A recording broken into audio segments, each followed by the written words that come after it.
काल आमच्या पक्षाचे एक जिल्हा परिषद सदस्य संजय निकम यांनी वैजापूरला पत्रकार परिषद घेऊन त्यांनी दावा केला की अंबादास दानवे यांनी शिवसेनेच्या सर्व सदस्यांना विकण्याचा सौदा करण्याचा प्रकार केला आणि आम्ही 8 जण त्यांच्या तावडीतून सुटलो आणि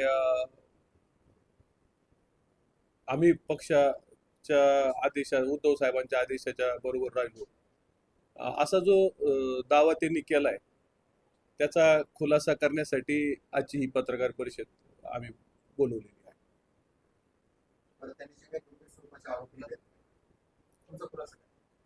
आमचा खुलासा असा आहे की ज्या दिवशी जिल्हा परिषदेचे निकाल लागले त्या दिवशी स्पष्ट परिस्थिती अशी होती की भारतीय जनता पार्टी आणि शिवसेना शिंदे साहेबांच्या नेतृत्वाखालची हे जर एक राहिले तर आम्हाला कुठलाही स्कोप त्या ठिकाणी नव्हता. 24 आणि 22 असं भक्कम बहुमत त्यांच्या बाजूने होतं. अच्छा, त्याच्यामुळं आम्हाला त्यांनी काही विचारण्याचा काही प्रश्न नव्हता. परंतु आमचे एक सदस्य सोनवणे हे सुरुवातीपासून शिवसेनेचे 6 सदस्य फोडण्याच्या प्रयत्नात होते. ते कोणासाठी होते, काय कोणत्या पक्षाबरोबर जाणार होते याची आम्हाला काही कल्पना नाही, परंतु 6 सदस्य फोडून कोणाच तरी बरोबर जायचं असा त्यांचा तो प्रयत्न होता. त्यासाठी त्यांनी आमचे एक सदस्य जे बनवटीतून निवडून आलेले त्यांना महिनाभरासाठी त्यांनी गायब केलेलं होतं. परंतु ती जी 6ची संख्या आहे ती त्यांची झाली नाही. 2 ते 3च सदस्य त्यांच्या सोबत राहिले. त्यांनी भरपूर प्रयत्न केले आमच्या सदस्यांना 6 सदस्यांपैकी म्हणजे 9 पैकी 6 जणांना जोडण्याचा, पण तो काही प्रयत्न यशस्वी झाला नाही. आणि म्हणून पंचायत समितीच्या सभापतीच्या निवडी झाल्यानंतर आम्ही या ठिकाणी ठरवलं. खरं म्हणजे उद्धव साहेबांच्या भेटीला आम्ही सगळे गेलेले असताना उद्धव साहेबांनी सांगितलं की आपल्याला भारतीय जनता पार्टी आणि शिंदेच्या सेना या दोघांपैकी कोणाच्याही बरोबर जायचं नाही. आणि त्यावेळेस संजय निकम फार आग्रही होती उद्धव साहेबांसोबत की नाही आम्हाला सत्तेत सहभागी व्हायचंय. परंतु आम्ही कोणाही बरोबर जाऊ नये अशी उद्धव साहेबांची भूमिका होती. पंचायत समितीमध्ये आमच्याच पक्षाची काही माणसं दोन्ही पक्षाकडनं फोडाफोडी करण्याचा आता जिल्ह्यात तुम्हाला माहिती आहे पंचायत समिती संभाजीनगरमध्ये काय घडलं किंवा इतरही पंचायत समितीच्या ठिकाणी काय काय घडलं, तर त्याची पुनरावृत्ती या ठिकाणी होऊ नये म्हणून आम्ही सगळे सदस्य या ठिकाणी एकत्र राहावेत असा निर्णय घेतला. आमचा प्रयत्न होता सगळ्या सदस्यांचा की कुठंतरी सत्तेत सहभागी झालं पाहिजे. सत्तेत सहभागी झालं तर मतदारसंघाची कामं करायला मदत होते म्हणून आम्ही पक्ष नेतृत्वाकडे सारखा आग्रह धरला. त्याला उद्धव साहेबांचा विरोध होताच, परंतु अंबादास दानवे यांनी देखील विरोध केला. परंतु आम्ही त्यांना भरपूर समजून सांगण्याचा प्रयत्न केला की तुम्ही आम्हाला कुठेतरी सत्तेत सहभागी होईल असा तुम्ही आम्हाला काहीतरी निर्णय द्या किंवा आम्हाला थोडीशी मोकळीक द्या. परंतु त्यांनी सांगितलं की तुम्ही सध्या काही भूमिका घेऊ नका, तुम्ही आपले माणसं फुटणार नाही याच्यासाठी एकत्रित राहा. आणि म्हणून एकत्रित राहण्यासाठी आम्ही सगळेजण, मी माझ्या स्वतःच्या खर्चाने आम्ही सगळेजण एकत्रितपणे गोव्याला गेलो. त्याच्यात संजय निकम देखील होते. मी अंबादास दानवेंना विनंती केली की आमच्याबरोबर सोनवणेंना देऊ नका, कारण की त्यांची काहीतरी वेगळी इच्छा आहे. पण त्यांनी म्हटले की नाही, आपले सगळेचे सगळे सदस्य एका ठिकाणी असले पाहिजेत. आणि म्हणून सगळ्या सदस्यांना घेऊन आम्ही एकत्रित राहिलो. आमच्यातनं कोणी काही वेगळं करू नये म्हणून आम्ही शिवसेनेच्या पदाधिकाऱ्यांनाही सोबत आमच्या ठेवलं. परंतु शेवटच्या टप्प्यात संजय निकम आणि सोनवणे हे दोघं आमच्या या सगळ्या पक्षाच्या सदस्यातून बाजूला होऊन ते पसार झाले. ते कोणासाठी पसार झाले, काय झाले हे तेच सांगू शकतात. परंतु त्यांनी पक्षाला आमचा प्रयत्न असा होता की 24 आणि 22 हे जर भांडण झालं, आणि ते होणार होतं कारण की अध्यक्ष पदावरचा दावा हा शिंदेची शिवसेनाही सोडत नव्हती आणि भारतीय जनता पार्टी देखील सोडित नव्हती. आणि हे भांडण झालं तर आम्हाला याच्यात निश्चित राजकीय लाभ होऊ शकतो. आणि तो 100% झाला असता. ही दोन माणसं जर गेली नसती तर कदाचित यांच्या भांडणामध्ये आम्हाला आमच्या पक्षाला पूर्णपणे सत्ता मिळाली असती आणि तो आमचा प्रयोग यशस्वी झाला असता. परंतु संजय निकम आणि सोनवणे यांनी आमची देखील पक्षाची देखील फसवणूक या ठिकाणी केलेली.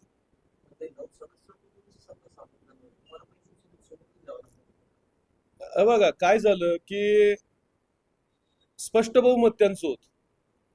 आम्ही 9, राष्ट्रवादीचे वरुण पाथरीकर 10 आणि काँग्रेसच्या अशा 11. ह्या 11 जर एका ठिकाणी राहिले तर 11 पैकी एक तर आमचे गेलेच होते. आम्ही 10 एका ठिकाणी राहिलो असतो. तर 24 आणि 22 हे जर वेगळे राहिले असते तर एक दुसऱ्याला होऊ द्यायचं नाही, आमचा शब्द पाळत नाही, याच्यातनं आम्हाला 100% फायदा झाला असता. आणि तशा प्रकारचे संकेत देखील आम्हाला मिळाले होते की जर त्यांनी आमचा शब्द पाळला नाही, आमच्या पक्षाला पहिले अध्यक्षपद दिलं नाही, तर तुम्ही एकत्रित राहून जर फुटाफुटी नाही केली तर आम्ही काहीही तुम्हाला, आमचा शब्द एक त्यांनी पाळला नाही म्हणून आम्हाला काहीही मदत त्या ठिकाणी होऊ शकली असती. कदाचित आमचे या महाविकास आघाडीचे देखील सर्व सदस्य पदाधिकारी झाले असते त्यांच्या भांडणात, आणि तो आम्ही प्रयत्न केला. तसंही आमच्या हातात काय होतं, आमच्याकडे 9-10 लोकांवर आम्हाला काहीच मिळणार नव्हतं. परंतु आम्ही जर एकत्रित राहिलो असतो तर आमच्या सगळ्या पक्षाला, किंवा महाविकास आघाडी म्हटलं तर महाविकास आघाडीतला एक घटक पक्षाचा उमेदवार तो पळूनच गेला होता. परंतु राष्ट्रवादी आणि शिवसेनेच्या या 10 सदस्यांना मोठी राजकीय फायदा या ठिकाणी त्यांच्या भांडणात नक्की झाला असता.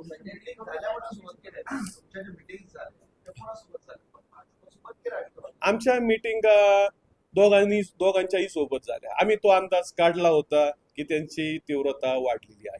सुरुवातीला एका पक्षाने बोलवलं, सांगितलं तुम्ही आमच्या सोबत या. एका पक्षाने तर असा प्रयत्न केला की आमचा पक्ष फोडायचा, पण आमच्या सगळ्यांचं पक्ष फुटून होत नव्हतं.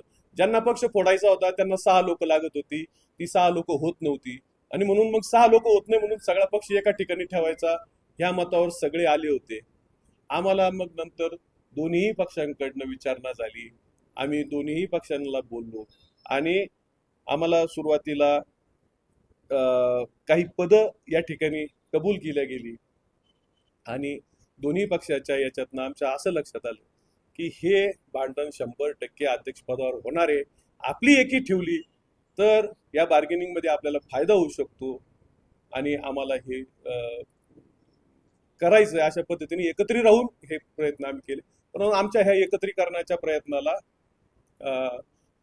संजय निकम आणि अंबादास दानवेंना या बैठकींच्या बाबतीत कुठलीही माहिती नाही. अंबादास दानवेंची भूमिका अशी होती की आपण ना भाजप सोबत जाऊ शकत, ना शिंदेसोबत जाऊ शकत. उद्धव साहेबांनी एवढा मोठा त्याग केला, राज्य सरकार सोडलं, आणि एका छोट्याशा जिल्हा परिषदसाठी कोणासोबत जाणं हे त्यांच्या दृष्टीनेही नाही, अंबादास दानवेंच्या दृष्टीने नाही. हे हा जो प्रयत्न आहे हा मी आमच्या पातळीवर 9 जणांनी केला. पक्ष विरोधी नव्हती, पक्ष फुटू द्यायचा नाही ही आमची भूमिका होती. पक्षाला फायदा मिळत असेल, पक्षाला म्हणण्यापेक्षा मी तुम्हाला सांगतो की आम्हाला पण असं वाटत होतं की आम्ही काही साधू संत नाही. आम्ही लोकांना सांगितलंय की कामं करू, रस्ते करू, हे करू. आम्ही विरोधात राहून तर कामं फारशी करू शकत नाही. सत्तेत सहभागी झालो तर कामं होतील, कामं झाली तर आमच्याच पक्षाला ती ताकद मिळेल ना.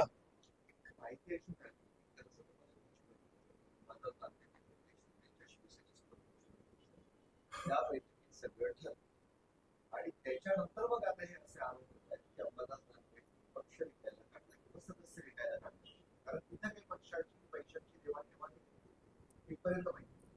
कुठलाही या ठिकाणी कुठलेही व्यवहार किंवा बैठक आम्ही काय झालं की पहिले आम्हाला एका पक्षाने विचारलं, मग आमचा निर्णय झाला की ठीक आहे, ते जर पद देत असतील तर आपण एकत्रितपणे विचार करू. याच्यात अंबादास दानवेंचा कुठेही संबंध नाही बरं का. दुसऱ्याही पक्षांनी विचारलं, आणि ह्या दोन्ही पक्षांनी विचारल्यानंतर त्यांचं युतीचं फायनल झालं. आम्हाला पहिले हो म्हटले, युतीचं फायनल झालं की पहिला जो पक्ष म्हटला की नाही आता तुमचं आम्हाला काही आवश्यकता नाही, आम्ही तुम्हाला जे म्हटलं होतं तुम्हाला 2 पदं देऊ, तर आम्ही तुम्हाला पदं देऊ शकत नाही. दुसऱ्या पक्षांनी सांगितलं की जर त्यांनी सन्माननीय अध्यक्षपद दिलं, त्यांना त्यांना जर त्यांनी अध्यक्षपद दिलं तर आम्ही युती करून घेऊ. पण जर त्यांनी अध्यक्षपद जर आम्हाला दिलं नाही तर तुम्ही तुमची एकत्रित राहा, आम्ही काही निर्णय घेऊ. आणि म्हणून आम्ही एकत्रित राहण्याचा प्रयत्न केला, निर्णय घेतला. आणि त्या कामात मग आम्ही दानवे साहेबांना विनंती केली तर तुम्ही आम्हाला एका ठिकाणी जाऊ द्या. तुम्ही जर आम्हाला इथं घरी ठेवलं तर कोणीतरी फुटून फाटून आमच्यातलं कोणीतरी जातील, म्हणून तुम्ही आम्हाला एकत्रित ठेवा. मग त्यांनी आम्हाला अशी अट घातली की तुम्हाला जर एकत्रित राहायचं असेल तर पक्षाचे पदाधिकारी तुमच्या बरोबर राहतील, तुम्हाला एकट्याला आम्ही सोडणार नाही. आणि म्हणून आम्ही निर्णय घेतला की ठीक आहे, आपल्याला पक्ष म्हणून संघटित राहायचंच आहे ना, मग पक्षाचे पदाधिकारी आपल्या बरोबर असले तर आपल्याला काही हरकत नाही. आणि म्हणून आम्ही एकत्रितपणे, मी स्वतःच्या खर्चाने आम्ही सगळे सदस्य आणि पक्षाचे पदाधिकारी आम्ही एकत्रितपणे गोव्याला थांबलो. तुमचं ठरलं होतं, मात्र तुमचे 2 सदस्य बाहेर पडल्यामुळे तुमचं नेतृत्व असं म्हणता येईल. आमचं ठरलं होतं म्हणजे आम्हाला सत्तेत जाण्याची इच्छा होती. हो, सत्तेत बसायचं ठरलं. हा, परंतु आमचे 2 सदस्य फुटल्यामुळं आम्हाला जो लाभ या ठिकाणी होणार होता, आणि तो लाभ असा होणार होता बहुतेक की संपूर्णपणे आमचेच पदाधिकारी बसले असते यांच्या भांडणात, परंतु तो हुकला या 2 सदस्यांमुळे. त्यांनी काय चुकीचं केलं सर? आरोपात काही तर तथ्य आहे आम्हाला. अंबादास दानवे विकायला नाही काढले, सदस्यांनी सदस्य विकायला काढले. विकायला नव्हते काढले. आम्ही सत्तेत सहभागी होण्यासाठी आम्ही इच्छुक होतो. का होतो तर आम्हाला मतदारसंघाची कामं करायची होती. आम्ही काय बघा, आम्ही राजकारणातली माणसं, सत्ता मिळत असेल तर आम्ही तो प्रयत्न केला. काय चूक केली, काय चूक केली सांगा? याच भावनेने त्यांनी सत्तेत सांगितलं नाही नाही नाही, मग ते सत्तेत सहभागी झाले का सांगा बरं? ते सत्तेत सहभागी होण्यासाठी नाही गेले आमच्यातनं बाजूला, ते काहीतरी वेगळ्या कारणाने गेले. ते कारण काय? जे काम केले ते कारण तेच सांगतील, ते कारण तेच सांगतील. आम्ही त्यांच्यासारखे बिनबुडाचे आरोप करू शकत नाही. ते कारण तेच सांगतील.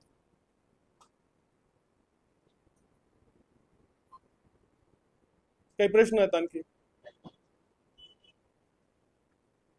तुम्हाला नाही, आता हे बघा, आमच्या पक्ष फोडण्याचा प्रयत्न त्यांनी केला हे तर तुम्हाला आम्ही सांगितलं. आमचा एक माणूस महिनाभरापासून गायब ठेवला आहे. ते नाईलाजाने आमच्या सोबत राहिले, आमचा पक्ष फुटत नाही म्हणून. आणि शेवटी त्यांना जे करायचं ते केलंच त्यांनी 2 जणांनी. आम्हाला एकत्रितपणे जो फायदा मिळू शकत होता तो फायदा त्यांनी मिळू दिला नाही. आणि हा फायदा, हे मान्य आहे आम्हाला की आम्ही अंबादास दानवे आणि उद्धव ठाकरे साहेबांच्या स्पष्ट निर्देशाला बाजूला ठेवून थोडंसं सत्तेत सहभागी होण्याचा किंवा संपूर्ण सत्ता मिळवण्याचा त्यांच्या भांडणात प्रयत्न करत होतो. परंतु तो प्रयत्न आमच्या, आणि त्याचा फायदा आमच्याच पक्षाला झाला असता. शेवटी आम्ही पदाधिकारी झालो असतो तर आम्ही काय वाढवलं असते? आमची शिवसेना युबीटीच वाढवली असती ना. परंतु तो सगळा प्रकार या दोघांनी हाणून पाडला. आणि त्यांनी सांगितलं की 8 जण आम्ही बरोबर होतो, फक्त कृष्णा डोणगावकरच नव्हता, तर इथं सगळे असतात. 7 आहेत, तो एक बिचारा हा, म्हणजे आम्ही तर 6 आहोत आणि एक जो आहे तो त्याच्या घरी कार्यक्रम आहे सोनून. आम्ही 7 आहोत. आमच्यापासून 2 बाजूला गेलेले आहेत. आता ते दावा करतायत ना की ते फार निष्ठावंत आहेत. त्यांनी आता सभापतीच्या निवडीच्या वेळेस त्यांनी निष्ठा दाखवावी, एवढंच मला त्यांना खुलं आव्हान आहे. हा, कारण की हा खेळ साहेब थांबणार नाहीये. हा खेळ सभापतीच्या निवडीला उघड होणार आहे. हा खेळ सभापतीच्या निवडीला उघड होणार आहे. त्यांनी पक्षनिष्ठाचे गप्पा मारल्या ना, त्यांनी पक्षनिष्ठा सिद्ध करून दाखवावी सभापतीच्या निवडीच्या वेळेस. असं म्हणतात की मला सत्तेत सहभागी व्हायचं होतं, आपण विरोधात होतो. आणि मग सत्तेत जायची अशी गडबड केलाच काढलं, म्हणून आमचा विरोध होता. आणि मी उद्धव साहेबांना सांगितलंही पण त्यांचं तुम्ही ऐकलं नाही. अहो, सगळ्यात आधी त्यांचाच आग्रह होता. तेच सगळं करत होते. भाजप बरोबर किंवा शिंदे सेनेबरोबर जावंच, हे पण फुटून जावं हा त्यांचाच आग्रह होता. हा, आम्ही एकत्रित राहण्याच्या विचाराचे होतो आणि ते फुटून जाण्याच्या विचाराचे होते. काय म्हणजे आमची चूक आहे, आम्ही मान्य करतो, पण आमची चूक ही म्हणजे नीतिमत्ता खराब ठेवून केलेली चूक नव्हती. काहीतरी नीटनेटकं पदरात पडून घ्यावं आणि मग आम्हाला आमच्या मतदारसंघात कामं करता यावीत, याच्यासाठी आमचा तो प्रयत्न होता. आणि त्यांची जी चूक आहे ती काहीतरी वेगळ्या पद्धतीने पक्षाचं आपल्या सगळ्या सहकाऱ्यांचं हित न पाहता त्यांनी व्यक्तिगत लाभ घेतला असेल आणि ते आमच्याकडून बाजूला झाले असतील. बरं, तुम्हाला जे दिसून येत होतं किंवा समजत होतं की पक्षाची शिकण्यासंदर्भात वेळेत फक्त आला असेल करण्याचं नसेल. मग आमचे पक्षाचे सगळे पदाधिकारी आमच्या सोबत होते ना. आम्ही स्पष्टपणे दानवे साहेबांना सांगितलं होतं त्या सोनवणेंना आमच्या बरोबर देऊ नका. सोनवणे हे सातत्यानं त्या हॉटेलमध्ये असताना देखील आमच्या सदस्यांना आमिष दाखवत होती.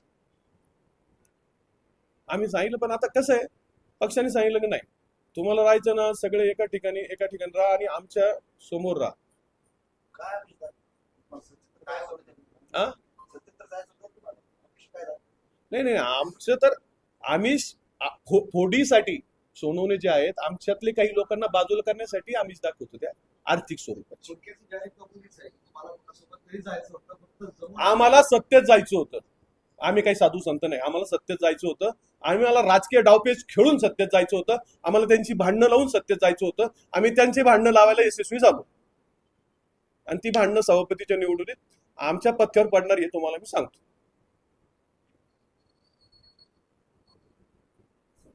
धन्यवाद.